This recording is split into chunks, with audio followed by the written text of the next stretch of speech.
दर्शकों, संत रामपाल जी महाराज ने सन 2001 में राजस्थान प्रांत के जिला जोधपुर में एक सत्संग किया था। दर्शकों, इस दिन होने वाला ये सत्संग कोई सामान्य सत्संग नहीं था, बल्कि ये वो प्रथम सत्संग था जिसका जिक्र संत रामपाल जी महाराज बार बार वर्षों से अपने प्रवचनों में करते आ रहे हैं। सन 2000 के अंदर परमात्मा ने एक ऐसी प्रेरणा की 2001 में कि वेद मेरा भेद है, ये वाणी अपने आप मन में उच्चारित हुई और मैं ना वेदन के माही और जौन वेद से मैं मिलूं ये वेद जानते नहीं। वेदों को पढ़ना तो दास ने कठिन समझा। पहले श्रीमद् भगवत गीता जो हिंदी में अनुवादित थी, सोचा कि इसको देखता हूं, लेकिन उस समय अभाव हमारे सामने ये था कि दास को इन सदग्रंथों में यह परमात्मा का बताए ज्ञान वाली सच्चाई प्राप्त नहीं थी, ज्ञान नहीं था। 2001 में परमात्मा ने प्रेरणा की इस दास को। कबीर साहब का एक अमर वाणी जो सच्चिदानंद गणब्रह्म की वाणी वो याद आई कि वेद मेरा भेद है और मैं ना मिलूं वेदन के माही और जौन वेद से मैं मिलूंगे वेद जानते हैं। अब यह बात खटकी प्रेरणा दाता की है, करे करावे साइया मन में लहर उठा, दादू से दरजीव का वो आप बगल हो जाए। दर्शकों, संत रामपाल जी महाराज सन 2000 तक कबीर, परमेश्वर और संत गरीबदास जी महाराज छुड़ानी वाले द्वारा बताए गए सूक्ष्म वेद यानी 5वें वेद से सत्संग किया करते थे। संत रामपाल जी महाराज को सन 2001 में अक्टूबर महीने के प्रथम गुरुवार को अचानक प्रेरणा हुई। फिर संत रामपाल जी महाराज ने गीता, वेद, पुराण ये सर्व शास्त्र पढ़े। उसके बाद उनका निष्कर्ष निकालकर राजस्थान राज्य के जिला जोधपुर में पहला सत्संग सन 2001 में किया था। उसका कुछ अंश अब आपको सुनाते हैं, सुनिए वो अनमोल सतगुरु उपदेश। निबल सबल को जाने के नाम धरा जगदीश, कह कबीर जन्म मरे उनको धरू नाशीष। ये ब्रह्मा विष्णु महेश, ये तो जन्म मरने वाले भगवान हैं, इनको मैं नमस्कार भी ना करूं। ठीक है, इनकी जितनी शक्ति है इनका लाभ अवश्य लेंगे, पर ये हमारे पूज्य नहीं हो सकते और दुश्मन भी नहीं हो सकते, क्योंकि हम तो कीड़ी को भी दुख नहीं दे सकते, हम किसी की निंदा नहीं कर सकते। हम तो एक तुच्छ जीव जानकर अपने आप को यहाँ पर अपना, जैसे हम जो श्रोम नाम देते हैं, हम ये प्राथमिक पढ़ाई कराते हैं जिसमें ब्रह्मा विष्णु महेश, माता शेरावाली और अपने कबीर भगवान की एक सामूहिक भक्ति देते हैं। तो यहाँ असमंजस में पड़ जाते होगे आप लोग। कहते हैं कबीर साहब तो कहते हैं एक ही साधे सब सदे, सब साधे सब जाए। तो एक ही साधना तो नहीं बनी, 5-6 दे दिया आपने तो मंत्र हमें। तो यहाँ आपने सोचना होगा थोड़ा, जैसे जो पति भरता पति से राती आन पुरुष नहीं भावे, जैसे पति भरता होती है पत्नी, उसमें उस सामूहिक परिवार में जेठ भी होता है, जेठानी भी होती है, देवर भी होता है, देवरानी भी होती है और अन्य ननंद भी होती है। उनका सबका आदर करती है, उनको प्यार से बोलती है, उनका जितना, जैसे जेठ को पति पिता के समान आदर देती है, देवर को अपने पुत्र के समान या भाई के समान आदर देती है, ननंद छोटी को अपनी पुत्री के समान आदर देती है और बड़ी को अपनी बहन के समान आदर देती है। लेकिन जो आदर पति को देती है, जो उसका समर्पण पति में है, उनमें नहीं हो सकता, ना देवर में हो सकता, ना जेठ में हो सकता। लेकिन उनके दुश्मन भी नहीं बनना है, फिर वो पति भरता भी नहीं होती जो एक दूसरे से राग द्वेष लड़ाई झगड़ा रखे। तो हम ये 5 जो मंत्र आपको प्राथमिक देते हैं, ये ऐसे है, ये हमारे परिवार है। ब्रह्मा विष्णु महेश कोई नहीं, ये हमारे इस 3 लोक के राजा हैं। हम इनके नियम के अंतर्गत रह रहे हैं, इनका हमने टैक्स देना है। ये प्राथमिक जो पढ़ाई मैं आपको देता हूँ, ये ऋण मुक्त होगे इस मंत्र पर। यहाँ की सुविधा उपलब्ध होंगी, यहाँ का आपको पूरा लाभ मिलेगा।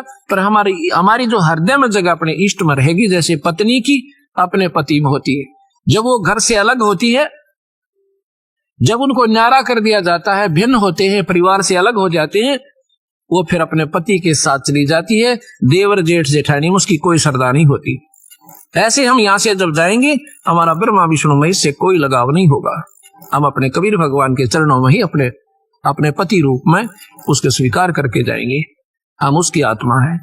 वैसे तो सारी आत्माएं ब्रह्मा विष्णु महेश भी उसी की है, पर ये काल के सरदार बन गए, इसलिए अड़ सरदार कोई बन जाओ, वही भगवान से दूर। कोई भी प्रभुता पालो, छोटी मोटी, कोई सरपंच बन गया, आश्रम का महंत बन गया या प्रधानमंत्री मुख्यमंत्री बन गया, वो भगवान से दूर हो जाता, उसमें मान बढ़ाई आ जाती। यह जीव की सबसे बड़ी दुश्मन है, ये नहीं आनी चाहिए। भगवान का और मान का बिल्कुल खड़ा एक्सीडेंट है। अभिमान नहीं चाहिए हमने, ना मान चाहिए। हम तो नौकर हैं इस दाता के, आपके सेवक हैं सबके। हमारी ड्यूटी है लादी, हम अपनी ड्यूटी ये कर रहे हैं। आपकी ड्यूटी है बर्तन साफ करने की, दरी बिछाने की, आप भी नौकर हो, हम भी सेवक हैं दाता की। अपने अपने कर्म बांट रखे, अभिमान नहीं चलेगा। अभिमान रावण का नहीं चला, जिसके पास सर्व संपन्नता थी, तो अभी अभिमान नहीं चला सके। अभिमान नहीं चलेगा, किसी का भी नहीं चलेगा, चाहे यहाँ पर अरबपति है, चाहे करोड़पति, चाहे कितना सिमरन करता, चाहे दान करता है। अगर अभिमान कर दिया, वो निष्फल है, उसका किया काया सब खत्म हो जाता है। आगे बताते हैं, आपकी बात बड़ी करते हैं सतगुरु, क्योंकि नादान लोग नहीं मानते कि कबीर साहब ने पुल बनवाया था। आपकी बात बड़ी कर देते हैं। आपने उनको भगवान क्यों माना? क्योंकि उन्होंने पुल बांध दिया समुद्र पे। तो यहाँ कहते हैं, कबीर समुद्र पाट लंका गए, सीता को भरतारे, अगस्त ऋषि उसे पी गया, भाई इनमें कौन करता रे। आप इसी बात से भगवान की संज्ञा में लिया रामचंद्र जियों को, कि उन्होंने पुल बांध दिया पर पानी पे, और अगस्त ऋषि इन सातों समुद्रों को एक ही घूंट में पी गए थे, फिर इनमें भगवान कौन हुआ? ये सोचने की बातें हैं। सतगुरु कहाँ बोल रहे हैं, ये हमने विचार करना पड़ेगा, और तब हम स्थिति हमारी मन की जो है नॉर्मल बनेगी, तब हम भक्ति करने के योग्य बनेंगे। अभी तो हम सुने सुनाए, जिसने जैसा कह दिया, अपना अंधाधुंध लगे हुए, तो इससे कोई लाभ नहीं जुड़ा। आगे बताते हैं, गिरवर धारो कृष्ण जी, द्रोणागिरी हनुमंत। गोवर्धन तो उठाया भगवान कृष्ण ने, इसलिए उनको भगवान माना कि उन्होंने पहाड़ उठा लिया। और कहते हैं द्रोणागिरी हनुमंत, हनुमान जी ने द्रोणागिरी पहाड़ उठाया। और कहते हैं शेष नाग सारी सृष्टि उठा रहा, इनमें कौन भगवंत? अगर आप ये पहाड़ के ठाल लेने मात्र से उनको भगवान की संज्ञा में लेते हो, भगवान कृष्ण को, तो हनुमान जी ने पहाड़ उठाया द्रोणागिरी, उन्होंने गोवर्धन उठाया था। और तुम्हारे शास्त्र कहते हैं, नादान शास्त्र वो अल्पज्ञ लोग हैं जो कहते हैं कि शेष नाग के ऊपर सारी पृथ्वी धरी है, सारा ब्रह्मांड रखा है। गरीबदास जी महाराज जो कबीर साहब के ज्यों के तो मार्गदर्शक रहे हैं, कहते हैं, कूर्म ऊपर शेष है, शेष शीश पर धौल, दौल धरतरी ले रहा, या पड़ी ज्ञान की रोल। क्या बताते हैं ये अनजान लोग शास्त्रों वाले? कहते हैं नीचे एक कछुआ है, कछुआ कूरम, उसके ऊपर कहते हैं एक शेष नाग पर है, और शेष के सिर पे एक बैल खड़ा है। बैल के कहते हैं 1.5 सींग है। जब ये पृथ्वी में भूकंप आता था ना, कहते हैं वो अपने सींग को चेंज करता है बैल, और तब ये कंपन आती है, भूकंप आता है। उसका 1.5 सींग है, एक छोटा एक बड़ा बैल का, उस पे रखता है तो कहते हैं भूकंप आता है। और ये सारी ऐसे पृथ्वी रोक रखी है, बंदी छोड़। कहते हैं ये तुम्हारी भूल भुलैया है, अल्प ज्ञान है आपका, ये सही बात नहीं है। कहते हैं गरीबदास जी, कूर्म किसके आश्रय, वो कौन शरण है शेष, ये बटक बीज विस्तार है, कोई समझे ज्ञान नरेश। तो कूर्म किस चीज पे है भाई? कूर्म से शुरू कर दिया तुमने, कि कूर्म के ऊपर शेषनाग, शेषनाग के ऊपर एक बैल, बैल पर या सॉरी ब्रह्मांड रखा। वो कूर्म किस चीज पर टिका हुआ भाई, वो भी तो बता दो। अर्थात ये कोई ज्ञान ज्ञान नहीं तुम्हें, ये क्या है? सदगुरु आगे जवाब देते हैं, ये बटक बीज विस्तार है, कोई समझे ज्ञान नरेश, यानी पूर्ण ज्ञानी ही इसका आपको मार्गदर्शन कर सकता है, आपको बता सकता है वो क्या है। ये गलत भी नहीं है, शास्त्र पर समझने की कमी रही। धर्मदासियों ने पूछा, हे सतगुरु, क्या यह वेद और कतेब गलत है, झूठ है या नहीं? वेद कतेब झूठे ना भाई, और नहीं समझे झूठे हैं भाई। जिनको समझे नहीं वो झूठे, उनको सही ज्ञान नहीं था। ये क्या है, जैसे सेक्रेटरीट बना रखा है, अब तो हर राजधानी में बन गया, हर मतलब स्टेट में, उसमें 4-4, 5-5, 6-6, 7-7 मंजिल ऊपर नीचे ऑफिसेज की बना देते हैं, ऑफिसरों की। ऐसे उस मंजिल में कोई गांव का व्यक्ति जाता है, उसने कोई कार्य है, उसको कहते हैं ये सेक्रेटरी से दस्तक करवा के लाओ, नीचे जाओ। सेक्रेटरी कहता है ये दस्तक मेरे नीचे जाओ, उससे कराओ, मेरे पीए से। और पीए कहता है नीचे तहसीलदार से करा के लाओ। तो वो ऐसे, वो नीचे तहसीलदार है, ऊपर सेक्रेटरी का पीए बैठा है, फिर ऊपर सेक्रेटरी है, फिर सीएम बैठा है। गांव वाले पूछते हैं भाई कैसे है वहां पर अधिकारी लोग, वो बताता है, कहते हैं तहसीलदार के सिर पे पीए बैठा है, पीए के सिर पे जो है मंत्री, उसका सीएम बैठा है, सेक्रेटरी बैठा है, सेक्रेटरी के ऊपर कहते हैं सिर पे सीएम बैठा है। अब वो समझाने वाला अनजान था, वो तो अपने हिसाब से सही बता रहा था, पर समझ नहीं चूक करके उन्होंने बता दिया कि एक दूसरे के सिर पे बैठे हैं भाई। वो सिर पे नहीं, बीच में और पार्टी सन थी जिसका सपोर्ट नहीं आ रहा था। ऐसे ये लोग जैसे बीच में, या गुरुत्वाकर्षण कहो, इसको प्रानंदनी शक्ति कहा सतगुरु ने, इसकी शक्ति के आधार से ये न्यारे न्यारे पार्टीशन है और अपने अपने स्थान पर ये टिके हुए हैं, ये ईश्वरीय शक्ति से रुके हुए हैं। यहाँ कहते हैं इनको कोई जानकारी समझे, बटक बीज विस्तार है, कोई समझे ज्ञान नरेश। एक वट वृक्ष होता है, वहां जड़ से चलती है, लंबा टाला पहुंच जाता है, मन 100 फुट लंबा, 50 फुट लंबा, वो वहां टहनियां भी नीचे को आ जाती है। वो कहिए कहाँ पे रुका हुआ है, ये रोकने वाली एक मूल और है पेड़ जो जिसको सबको रोके हुए है।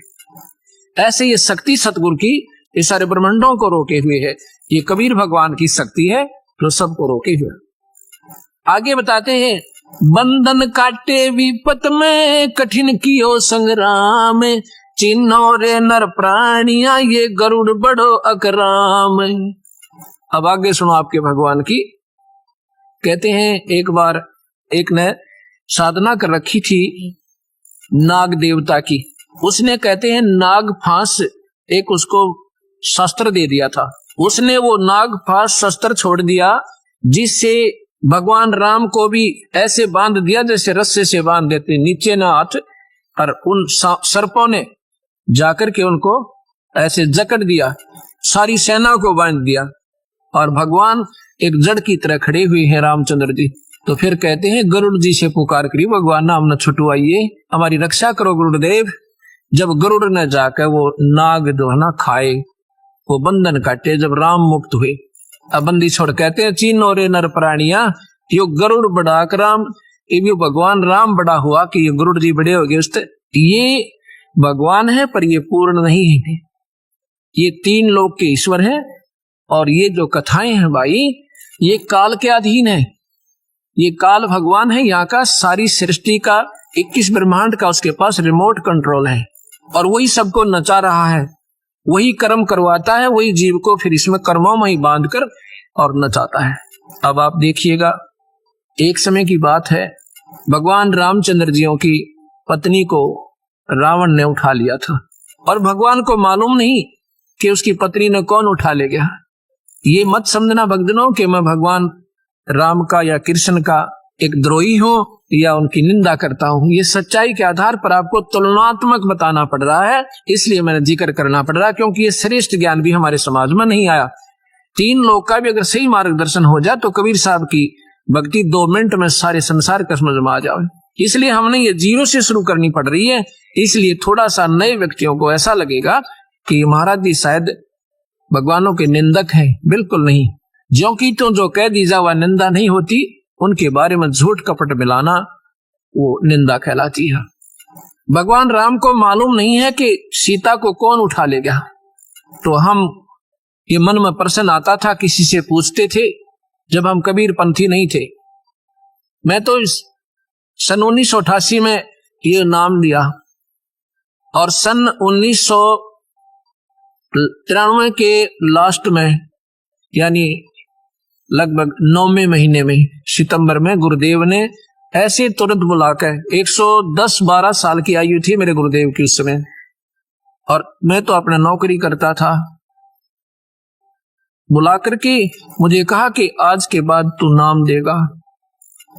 मेरे सिर पे हाथ धर दिया, मेरा पसीना आ गया सारे शरीर में कि मैं 2 कौड़ी का जीव और इतने पवित्र परमात्मा की मैं कैसे महिमा गा पाऊंगा। तो मैं उनकी आंखों से तरफ देख रहा हूं, वो भी जान गए कि ऐसा है, ऐसा महसूस कर रहे हैं। कहता मैं तेरे साथ रहूंगा, घबराइए मत ना, और सतगुरु की शक्ति आपके सिर पर रहेगी। जब मुझे थोड़ा सा हौसला हुआ, उसके बाद ये मैंने सन 1994 से प्रचार शुरू किया। उसके 94, 95, 96, 97, 98, 99, 2000, अब 2001 हो गया। अब ये 7 साढ़े 7 वर्ष में 1.5 लाख नई कबीरपंथी संगत हरियाणा जैसे राज्य में, 1.5 लाख 7 वर्ष में। क्योंकि आज कोई नादान नहीं है दुनिया, सब समझते हैं 2 रोटी खाते हैं और शास्त्र सबके पास उपलब्ध है। इनको पढ़ के देखो, ये मत समझना कि मैं शास्त्रों का बोझ मिलता हूं, इनको उठाए फिरता हूं, नहीं। ये तो आपके लिए कोई आकर खस्से और कहे जी आप झूठ बोल रहे हैं, ये शास्त्र उठा के दूंगा, ये पढ़ ले वीरा, मेरे से पीछे बात करना, ये आपके शास्त्र हैं। एक अंधा था, वो लालटेन लिए फिरे, अंधेरे में लालटेन ले रखी उसने हाथ में। बच्चे आ जाते हैं कि बाबा, वो कहता भाई देखना देखना, मुझे दिखाई नहीं दे रहा है। वो बच्चे कहते हैं बाबा तू लालटेन किस लिए ले रहा जब तुम्हें दिखता ही नहीं। कहता है आप आंखों वालों के लिए, कहीं मेरे में टक्कर ना मार दो तुम। ये लालटेन इसलिए ले रखा है तुम आंखों वालों के लिए, कहीं मेरे में टक्कर ना आ मारो। ये लालटेन रखी है मैंने, कोई मेरे से ना खसे, इनको पढ़ो, अपनी चांदना हो जाएगा अपने आप ही। तो प्रसंग जो चल रहा था, भगवान राम जो है हाहाकार मचा रहे हैं, पक्षियों से पशुओं से पूछ रहे हैं मेरी सीता देखी, मेरी सीता देखी। तो हम क्या करते थे, किसी से पूछते थे कि भगवान होकर के ये क्यों रो रहे थे, और क्या उनको मालूम नहीं था कि सीता कहाँ गई। फिर भगवान कैसे, मन में क्या नहीं करते कैसे थे, क्योंकि हम डरते थे कहीं पाप ना लग जाए। लेकिन शंका आती थी कि ऐसे कैसे, क्या भगवान को तो मालूम तो होगा। तो जो हमारा मार्गदर्शक होता था वो कहता नहीं, वो तो लीला कर रहे थे, यहां लाकर छोड़ देते थे, वो तो लीला कर रहे थे। हम स्वीकार कर लेते थे कि लीला कर रहे थे, किस लिए कि 33 करोड़ देवता रावण ने बंद कर रखे थे अपनी कैद में। जिन देवताओं की आप पूजा करते हैं उनको तो रावण ने बांध के कैद में डाल रखा था, और इन ऐसायों की तुम पूजा करते हो। भक्तजनों, ये बहन बेटियां भाई, क्योंकि हमारी पूजा ही ढंग की नहीं है तो हम पाएंगे क्या। नास्तिक होता जा रहा समाज, भगवान का गुण मिलता नहीं क्योंकि हमारी वे ऑफ वर्शिप ठीक नहीं है, हमारी पूजा की विधि ठीक नहीं है। अब यहाँ अब सतगुरु के ज्ञान की रोशनी में अब हमें दिखाई देने लगा सही कि वो लीला नहीं कर रहे थे, उनको ज्ञान ही नहीं था। लीला किस लिए करते थे कि 33 करोड़ देवता उसने छुटवाने थे भगवान ने। ये तो मान लेते भी लीला कर दी, सीता उठा ली, माता को उठाया, फिर लीला की आवश्यकता कहां रहेगी। बहाना बन गया था, जाते गर्दन दबोच देता जाकर के। अगर बहाना ही बनाना था तो इतना बहुत था। फिर सीता कौन है, जैसे किसी की भैंस गुम हो जा या बकरी गुम हो जा, उसको ढूंढने कोई पूर्व दिशा में, कोई उत्तर दिशा में, कोई दक्षिण दिशा में, और किसी ने पा जा, कोई मुझे वहां मिल गई। ऐसे हीट एंड ट्रायल मेथड से सीता ढूंढी गई। हनुमान जी छलांग लगा के समुद्र पार कर गए, वहां सीता को ढूंढा और खोज के जब राम जी को बताया। ये लीला नहीं थी, ये तो मजबूरी थी, उन्हें ज्ञान ही नहीं था। इतना समय नहीं लगाते लीला में, पत्नी को तो और उठा ले जा, वहां लीला करता रहे पीछे से भगवान या कोई भी पति। वो भगवान ऐसा है थे क्योंकि इस काल के हाथ में रिमोट कंट्रोल है। जो 1000 भुजा का भगवान है, ये ब्रह्मा विष्णु महेश केवल 4 भुजा के हैं, और कबीर साहब असंख्य भुजा के, बिना गिनती के। 4 भुजा का प्रतीक समझो, 4 हॉर्स पावर। ये 4 हॉर्स पावर के समझो। इनकी माता है वो 8 हॉर्स पावर की है, उसकी 8 भुजा है। इनके पिता है 1000 हॉर्स पावर के, समझ लो। एक कंपेरेटिव एग्जाम देता हूं आपको, एग्जाम्पल देता हूं।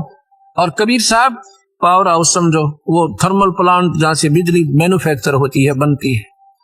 असंग भुजा है उस मालिक की जहां से ये सारी शक्तियां बाहर आती है। दर्शकों, संत रामपाल जी महाराज के इस अनमोल उपदेश के अंश मात्र से हिंदू धर्म में श्रेष्ठ माने जाने वाले देवताओं की सामर्थ्य शक्ति की जानकारी प्राप्त हुई कि ये कितने समर्थ है, जबकि कबीर परमेश्वर सर्वशक्तिमान है। अब आइए वीडियो के इसी कड़ी में आगे बढ़ते हैं। अब ब्रह्मा विष्णु महेश हमारे कोई दुश्मन नहीं है। कई कहते हैं कि आपके गुरु जी तो ब्रह्मा विष्णु महेश की को छुड़वाते हैं।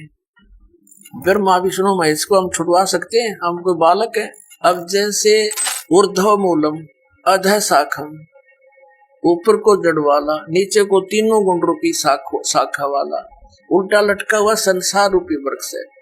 अब इसमें क्या है? ऊपर को जड़ता पूर्ण परमात्मा, नीचे को तीनों गुण रूपी संसार रूपी वृक्ष की शाखा है। तो क्या कोई शाखा को काट देगा बुद्धिमान व्यक्ति? पेड़ की शाखा को कोई काटने की कहेगा कि इसको तो फेंक दो काट के, तो फिर लटका के करेंगे बाकी का हम। परमात्मा कहा करते कि जैसे कोई हमने भक्ति रूपी पौधा बीजना है और हम नर्सरी से कोई पौधा लाए, कैसे बीजेंगे? उसको गड्ढा खोदेंगे और उस गड्ढे में उसको जड़ों की तरफ से दबाकर मिट्टी में, फिर उस जड़ों की मूल की सिंचाई करेंगे। तो मूल की यानी जड़ की पूजा करेंगे हम, तो वो पौधा पेड़ बनेगा, उसकी टहनियां बड़ी बड़ी हो जाएंगी, तीनों गुण रूपी शाखा।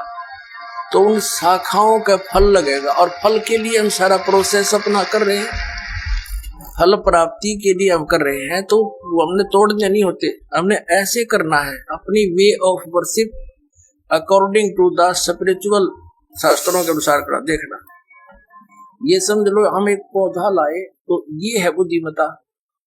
जड़ों को गमले में यानी मिट्टी में डाला, दबा दिया और पूजा शुरू कर दी, सिंचाई। ये जड़ कबीर परमात्मा है इस संसार रूपी वृक्ष की। अब ये हमने जड़ों को पूजना है, इन ब्रह्मा विष्णु महेश की पूजा नहीं। हम क्या कर रहे हैं? ऐसे कर रहे हैं। ये बता बाल कौन काम करे क्या? हमने हंसी नहीं आवे, हम ऐसी पूजा कर रहे हैं, उल्टा काम कर दिया हमने। ब्रह्मा विष्णु महेश को हम इष्ट रूप में पूज रहे हैं, गमले में ला दिए ब्रह्मा विष्णु महेश और ये पूजा कर रहे हैं। तो कोई क्या कहेगा? समझदार व्यक्ति ने घर सीधा कर ले इसने, और वो लड़े, हट जा दूर, खबरदार तूने क्या कर दिया। अब देखो जड़ छोड़ दी हमने, अब जड़ ऊपर रहेगी तो पौधा भक्ति रूपी पौधा सूख गया। ये यूजलेस है, ये शास्त्र विधि को त्याग कर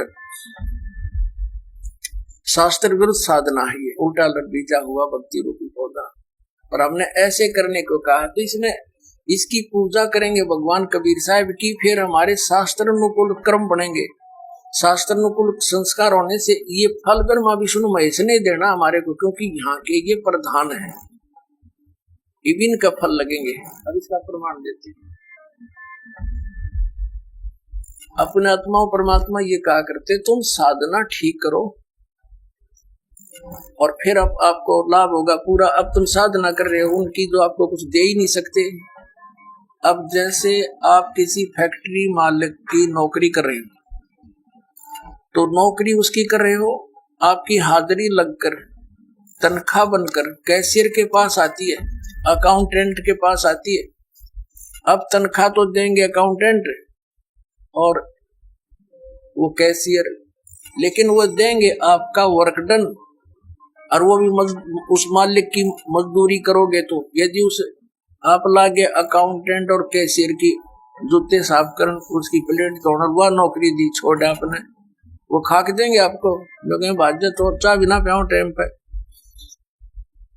तो इसी प्रकार हमने पूजा तो करनी है, मजदूरी तो करनी, इष्ट रूप में तो पूजना परमपिता को, कबीर साहब को, और फिर उससे बनेंगे हमारे शास्त्र अनुकूल जितने भी शुभ संस्कार फिर देंगे। यही यहाँ पर जब तक आप यहाँ रहोगे तो यहाँ के ये प्रधान है, इन्होंने हमारा वर्क डन देना है।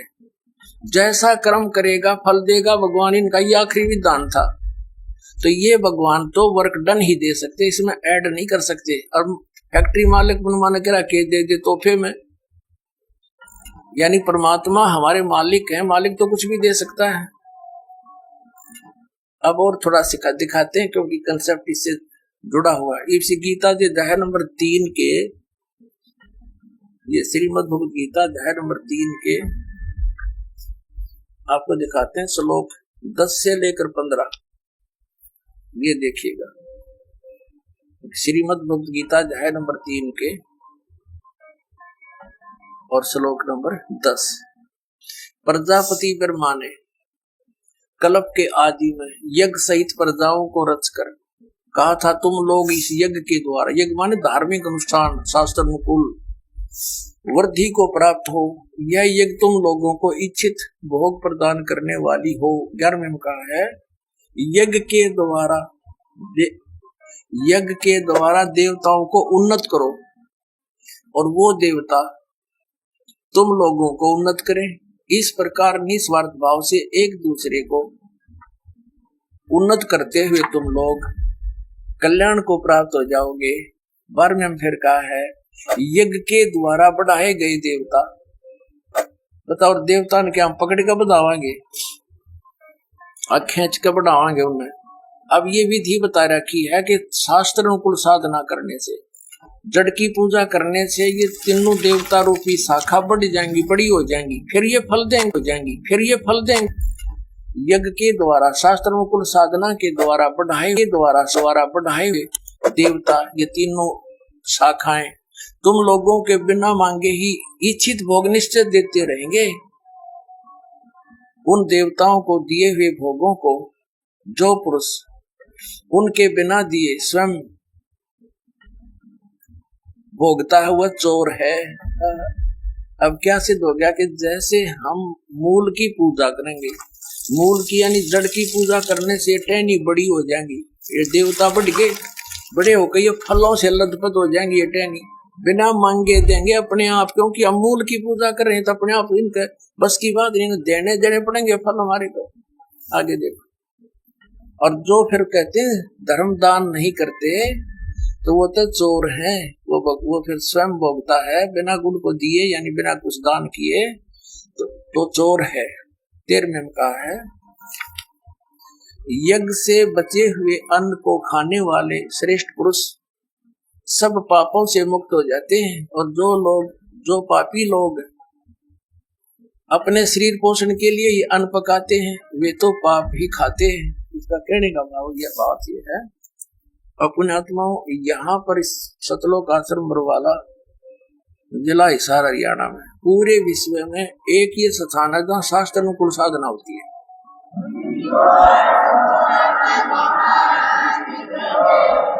अब ये क्या बता रहे हैं, यज्ञ से बचे हुए अन्न को खाने वाले श्रेष्ठ पुरुष संत यानी अच्छी आत्मा तो सब पापों से मुक्त हो जाते हैं। हम सबसे पहले परमात्मा का भोग निकालते हैं, भोजन का भी, हलवे का प्रसाद बन कराता है वो भी, उसको भगवान के भोग लगाकर फिर शेष अन्न को वितरित किया जाता है। तो ये कहते हैं यज्ञ से बचे हुए अन्न को खाने वाले संत, साधु संत भक्त, यज्ञ से बचे हुए अन्न को खाने वाले संत है, यानी साधु संत भक्त आत्माएं, अच्छी आत्माएं सब पापों से मुक्त हो जाते हैं। अब कहने का भाव ये है कि यहाँ पहले भगवान को भोग लगा के शेष बचे हुए अन्न को उसके बच्चों को वितरित किया जाता है, वो महापाप नाशक बन जाता है। तो यहाँ आओगे तो सारी साधना मिल लगी आपने, तो सब पापों से मुक्त आप होगे, ज्ञान सुनोगे, धर्म यज्ञ, ज्ञान यज्ञ, प्रणाम यज्ञ, सारी यज्ञ, सब साधना, पूरा ट्रीटमेंट दिया जाएगा। फिर कहते हैं जो दान धर्म नहीं करते हो तो चोर है भगवान के।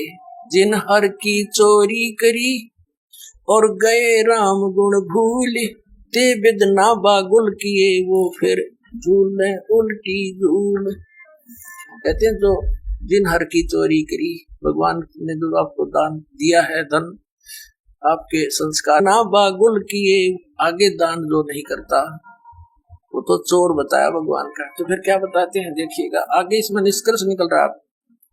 तीसरे अध्याय का हमने ये 13वां श्लोक पढ़ लिया। यज्ञ से बचे हुए अन्न को खाने वाले श्रेष्ठ संत माने आप अच्छी आत्माएं, पाप से मुक्त, सब पापों से मुक्त हो जाते हैं। और जो पापी लोग अपना केवल कमाया और खाया वहीं तक सीमित हैं, वो तो पाप को खाते हैं। अब 14 और 15 में एक निर्णायक ज्ञान दे दिया। पहले इनका अनुवाद पढ़ाएंगे इंजीनियरों का, फिर समझ में आएगा। संपूर्ण प्राणी अन्न से उत्पन्न होते हैं। अन्न की उत्पत्ति वृष्टि से होती है, वृष्टि यज्ञ से होती है, और यज्ञ शास्त्र, इसका अर्थ है शास्त्र अनुकूल कर्मों से जो होता है वो विहित कर्मों से उत्पन्न होने वाले हैं। यज्ञ धार्मिक अनुष्ठान। और कर्म समुदाय को तो ब्रह्मो उद्भवम, इन्होंने ब्रह्म का अर्थ वेद कर दिया है। कोई बात हुई, ब्रह्म का अर्थ वेद कर दिया। ये लिखना था कि देखो हम यहाँ पर आए इस काल के लोक में, तो हमने कर्म करके ही मिलेगा, ना कति नहीं मिले। तो कहते हैं ये कर्म लगाए ब्रह्म ने बनाया विधान यहाँ का, और ब्रह्म की उत्पत्ति हुई परम अक्षर ब्रह्म से, उस परमात्मा से, सच्चिदानंद घन ब्रह्म से। इसका अर्थ तो ये है, लेकिन इन अज्ञानियों में कुछ ज्ञान तो था नहीं, सारे उल्टे अडंगे अड़ा दिए। ये देखिएगा, कर्म समुदाय को तू वेद से उत्पन्न नहीं, ब्रह्म से उत्पन्न हुए। और ब्रह्म अक्षरम उद्भवम अविनाशी परमात्मा से, यहाँ ब्रह्म लिखना था, ब्रह्म ये काल अविनाशी परमात्मा से उत्पन्न हुआ जान। इससे सिद्ध होता है कि सर्वगतम ब्रह्म, सर्वगतम माने सर्वव्यापी परमात्मा, सबका मालिक, सदा ही यज्ञों में प्रतिष्ठित है। उसको वो इष्ट रूप में पूज्य है, वही प्रतिष्ठित है सभी यज्ञों में, उसको इष्ट मानकर पूजा करनी चाहिए। इसका निष्कर्ष ये निकलता। अब हम उस परमात्मा को इष्ट मानकर पूजा करेंगे तो हमारी शास्त्र अनुकूल साधना होगी। और इसमें कहा कि सारा जो शास्त्र अनुकूल साधना करने से हमारे शुभ संस्कार बनेंगे। ये भक्ति रूपी पौधा बड़ा होगा, ब्रह्मा विष्णु महेश के पास हमारे संस्कार जाएंगे, और ये बिना मांगे आपको देंगे, आपको बिना मांगे देंगे। जैसे फल लदपद हो गए टहनिया के, आप भी खाओ और रिश्तेदार भी ले जाओ और पड़ोसी भी तोड़ ले जाओ तो भी समाप्त ना हो। तो इतना इस प्रकार हमारा ये पूरा भक्ति क्रम पूरा होता है। तो हम आपको सबसे पहले परमात्मा ने कहा है कि तीनों देवा इन कमल दलों में बसे, ये ब्रह्मा विष्णु महेश, और प्रथम इनकी वंदना और फिर सतगुरु उपदेश। तो हम इनकी पूजा नहीं कर रहे, हम किसी का करा दे रहे हैं। जैसे हम टैक्स भर रहे हैं बिजली का, हम बिल भर रहे हैं इसका टेलीफोन का, वो पूजा थोड़ी कर रहे हैं, वो तो हम उनको दे रहे हैं। तो हमें हमारी सुविधाएं जारी रखेंगे, नहीं देंगे तो कनेक्शन काट देंगे। तो हम शास्त्र अनुकूल साधना कंप्लीट कोर्स ना करके अपनी अपनी डफली पीट रहे हैं।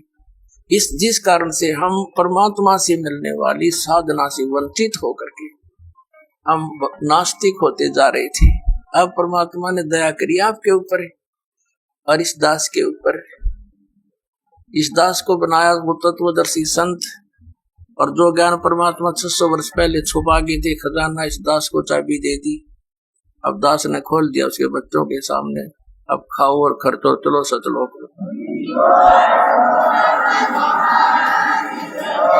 दर्शकों, इन प्रमाणों से सिद्ध हो गया कि संत रामपाल जी महाराज ब्रह्मा विष्णु महेश की भक्ति छुड़वाते नहीं हैं, बल्कि सही विधि से भक्ति करवाते हैं। और इतना ही नहीं, संत रामपाल जी महाराज पृथ्वी पर वर्तमान में मौजूदा लगभग 8 अरब आबादी में एकमात्र पूर्ण संत है जो सत्य सनातन धर्म को पूरे विश्व में प्रतिष्ठित करेंगे। जानने के लिए देखिए आगे। भविष्यमालिका पुराण में लिखा है कि 2032 तक पूरे विश्व में सत्य सनातन धर्म प्रतिष्ठित हो जाएगा। ऐसा ही संकेत कबीर परमात्मा ने कबीर सागर में किया है कि सारा संसार सत्य भक्ति अपनाएगा और आदि सनातन धर्म पूरे विश्व में प्रतिष्ठित हो जाएगा। दर्शकों, आदि सनातनी पूजा के प्रथम चरण की ये पूजा ही विश्व में सनातन धर्म प्रतिष्ठित करने में अहम भूमिका निभाएगी। दर्शकों, आज विश्व के सभी प्राणी बेशक अलग अलग धर्मों में बटे हुए हैं। विश्व के सभी मानवों यानी स्त्री व पुरुषों के शरीर की संरचना एक जैसी है तथा इनमें बने कमल भी एक जैसे हैं। प्रत्येक साधक को परमात्मा प्राप्ति के लिए और मोक्ष प्राप्त करने के लिए इन्हीं कमलों से होकर गुजरना होता है।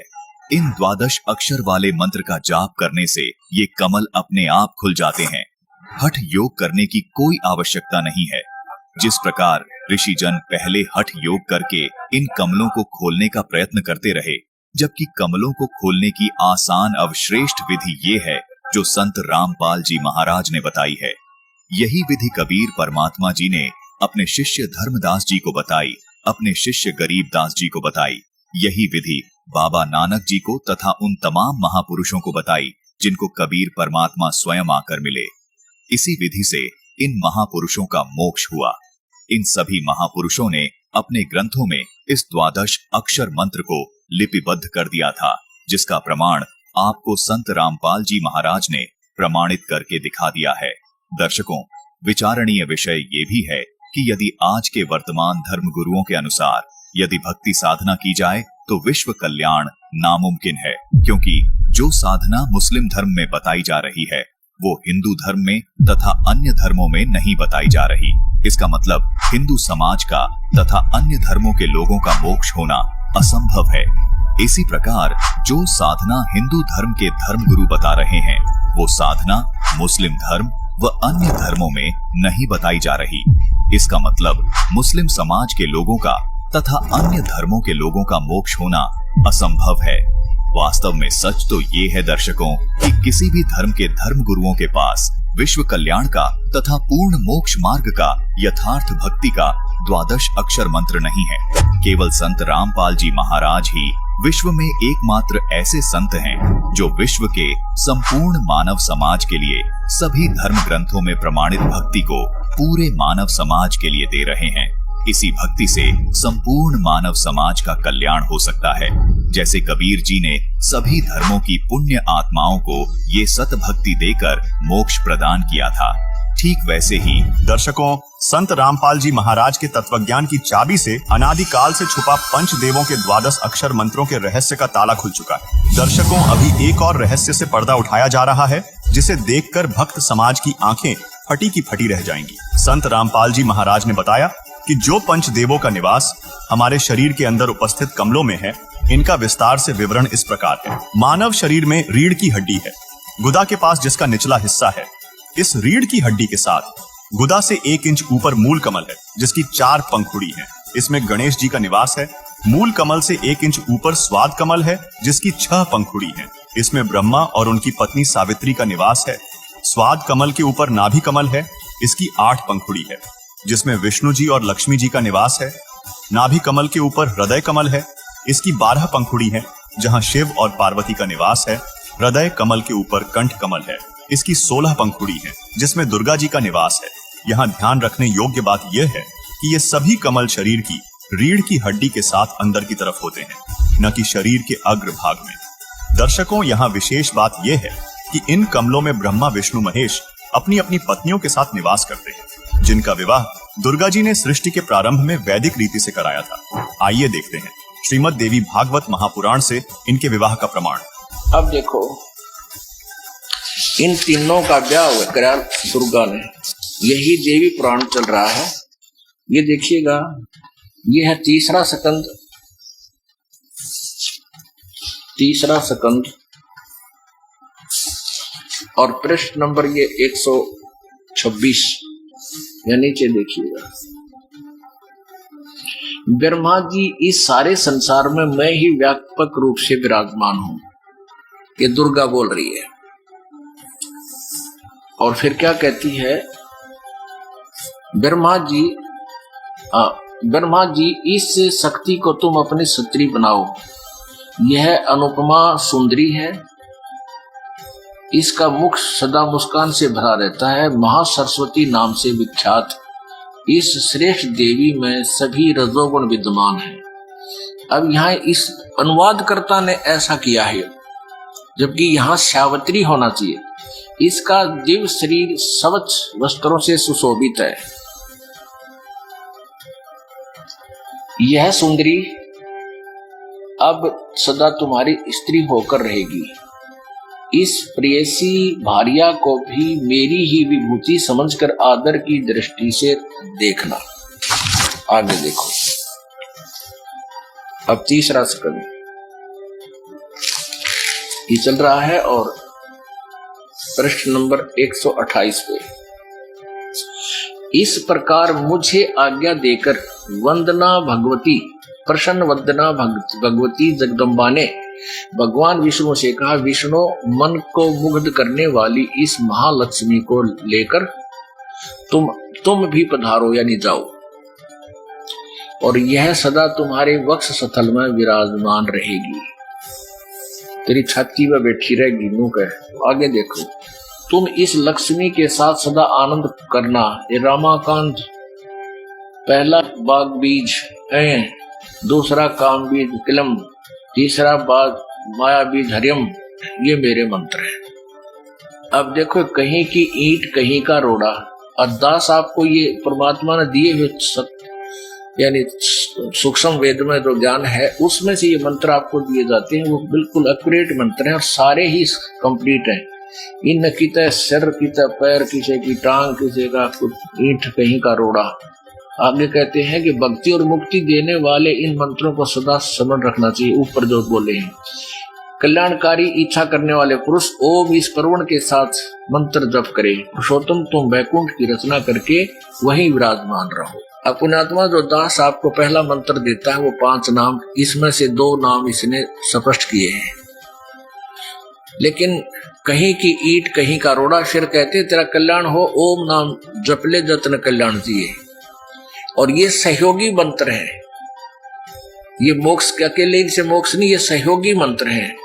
जैसे रोग काटने के लिए ग्लूकोज अलग है, ग्लूकोज रोग नहीं काटती, वो सहयोग देती है शरीर को स्वस्थ बनाने में, लेकिन रोग काटने की औषधि नारी होती है। आगे देखो, देवी ने कहा, शंकर मन को मुग्ध करने वाली यह महाकाली गौरी नाम से विख्यात है, तुम इसे पत्नी बनाओ, पत्नी रूप से स्वीकार करो, कैलाश की रचना करके वहीं रहो और इसके साथ सुख पूर्वक आनंद करो, तुम्हारी लीला में तमोगुण की प्रधानता रहेगी। अब ये क्लियर हो गया पुण्यात्माओं, जो परमेश्वर जी ने 600 वर्ष पहले जो कथा सुनाई थी, जो ज्ञान दिया था अपने संवेद में, सूक्ष्म वेद में, यानी सचिदानंद घन की वाणी में, अर्थात कबीर वाणी में, वो 100% 100% सत्य है। और आज हमारे सदग्रंथ उसको सेकंड कर रहे हैं, उसका समर्थन कर रहे हैं। भले ही इन सदग्रंथों में कंप्लीट नॉलेज नहीं है, फिर भी कबीर परमेश्वर से सुना हुआ ये ब्रह्मा जी कहीं ना कहीं से थोड़ा बहुत हिंट दे ही रहा है। इसी प्रकरण के अंत में देवी भागवत के 3रे स्कंद अध्याय 6 के पेज नंबर 144 पर ब्रह्मा जी कहते हैं, इस प्रकार कहकर भगवती जगदम्बिका ने हमें विदा कर दिया। उन्होंने शुद्ध आचार वाली शक्तियों में से भगवान विष्णु के लिए महालक्ष्मी को, शंकर के लिए महाकाली यानी सती जी को और मेरे लिए महासरस्वती यानी सावित्री जी को पत्नी बनने की आज्ञा दे दी। अब उस स्थान से हम चल पड़े। दूसरे स्थानों पर हम तीनों की पुरुष रूप से प्रतिष्ठा हुई।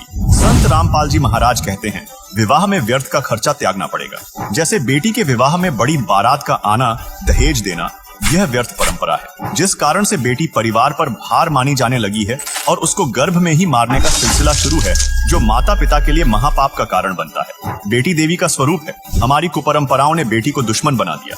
अभी आपने श्री देवी पुराण के 3रे स्कंद में प्रमाण देखा कि इस ब्रह्मांड के प्रारंभ में तीनों देवताओं, श्री ब्रह्मा जी, श्री विष्णु जी तथा श्री शिव जी का जब इनकी माता श्री दुर्गा जी ने विवाह किया, उस समय न कोई बाराती था, न कोई भांति था, न कोई भोजन भंडारा किया गया था, न डीजे बजा था, न कोई नृत्य किया गया था।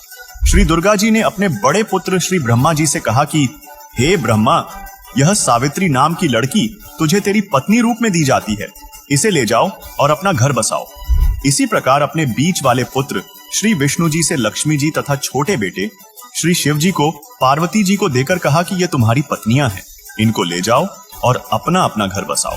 तीनों अपनी अपनी पत्नियों को लेकर अपने अपने लोक में चले गए, जिससे विश्व का विस्तार हुआ। दर्शकों, अब पुनः मुख्य विषय पर आते हैं।